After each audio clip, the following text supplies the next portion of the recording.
Already ఉన్న notification already ఉన్న ఆ జాబర్స్ ని మళ్ళీ రిక్రూట్ చేసి వాళ్ళు వద్దు బాబోయ్ మాకు జీరో సర్వీస్ అంటే అయినా సరే మీరే చేరండి అంటే వాళ్ళకి ఎగ్జామ్ పెట్టారండి. ఇప్పుడు మేము బిఎడ్ నేను స్కూల్ అసిస్టెంట్ బయోసైన్స్ అన్నగా చెప్పినట్టు కంప్లీట్ గా 70% ప్రమోషన్స్ కి తీసుకెళ్తున్నారు. ఆల్రెడీ ఎస్జిటి రాసిన వాళ్ళు మళ్ళీ స్కూల్ అసిస్టెంట్ వచ్చే వరకు వాళ్ళు ప్రమోషన్. స్కూల్ అసిస్టెంట్ పోస్టులు అనేవి చాలా తక్కువగా ఉంటున్నాయి. అందులో బయోసైన్స్ చాలా తక్కువ, డిస్టిక్ ఒక 2-3 అట్లా ఉంటున్నాయి. ఎంత కష్టపడ్డా కూడా ఆ పోస్టులు అనేవి మేము దక్కించుకోలేకపోతున్నాం. కేంద్రంలో ఉన్నట్టు స్కూల్ అసిస్టెంట్ పోస్టులు అనేవి డైరెక్ట్ గా రిక్రూట్మెంట్ చేయాలి. ఇది మా వినతి.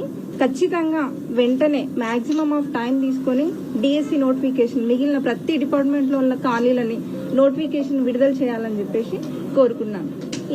అండ్ ఇంకొక ముఖ్య విషయం ఏంటంటే సిద్దిపేట ప్రస్తుతానికి ఎడ్యుకేషనల్ హబ్ గా మారడానికి మన సార్ చాలా కారణము. ఒక మెడికల్ కాలేజ్ తీసుకొచ్చారు. మా పాపని మెడికల్ సీట్ రావడానికి చాలా అంటే చిన్నప్పటి నుంచి మేము తనని ప్రోత్సహిస్తున్నాము. కేవీ స్కూల్ కూడా సార్ వల్లనే వచ్చింది. ప్రస్తుతానికి ఇక్కడ లైబ్రరీలో ఇలా నిలబడి మాట్లాడుతున్నామంటే కూడా సార్ కారణం. ఈ ఎడ్యుకేషనల్ హబ్ గా మార్చడానికి మన హరీష్ అన్న ఎప్పుడు మనతోనే ఉంటారు. ఎప్పుడు అలాగే ఉండాలని చెప్పేసి కోరుకుంటున్నాం.